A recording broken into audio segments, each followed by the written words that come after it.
আপনি যদি শুনতেন একজন মানুষ নিজের হাতে ১০০ জন মানুষকে হত্যা করেছে, তাহলে কি মনে হতো তার জন্য আল্লাহর ক্ষমা আছে? বেশিরভাগ মানুষ বলবে অসম্ভব। কিন্তু আজ আমি আপনাকে এমন একটি সত্য ঘটনা শোনাবো যা আমাদের শেখায় আল্লাহর রহমত কতটা বিশাল।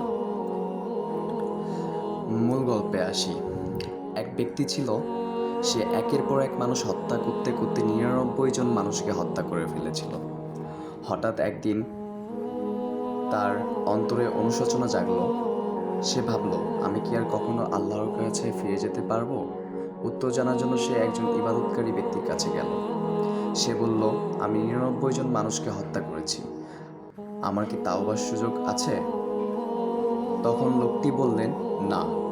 এই উত্তর শুনে সে ক্রোধে তাকেও হত্যা করল। এখন তার হাতে নিহত মানুষের সংখ্যা দাঁড়ালো ১০০। কিন্তু তারপরও তার মনে একটি প্রশ্ন ছিল, আল্লাহ কি তাকে ক্ষমা করবেন? সে এবার একজন জ্ঞানী আলেমের কাছে গেল। আলেম বললেন, কে তোমার আর আল্লাহর রহমতের মাঝে বাধা হবে? অবশ্যই তাওবার দরজা খোলা আছে। তবে এই পাপের পরিবেশ ছেড়ে এমন জায়গায় চলে যাও যেখানে আল্লাহর ইবাদতকারী সৎ মানুষ বাস করে।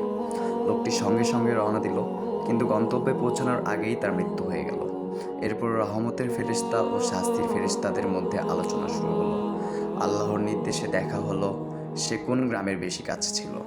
দেখা গেল সে সৎ মানুষের গ্রামের দিকে একটু এগিয়ে গিয়েছিল। তার আন্তরিক নিয়ত আল্লাহর কবুল করলেন, আর সেই ১০০ জনের হত্যাকারীকেও ক্ষমা করে দিলেন। এই গল্প আমাদের শেখায়, আপনার অতীত যতই অন্ধকারই হোক না কেন, আল্লাহর রহমত তার চেয়েও বড়। তাই কখনো তাওবা করতে দেরি করবেন না। হয়তো আজকের এই একটি সিদ্ধান্তই আমাদের পুরো জীবন বদলে দিতে পারে। আল্লাহ আমাদের সবাইকে আন্তরিক তাওবা করার তৌফিক দান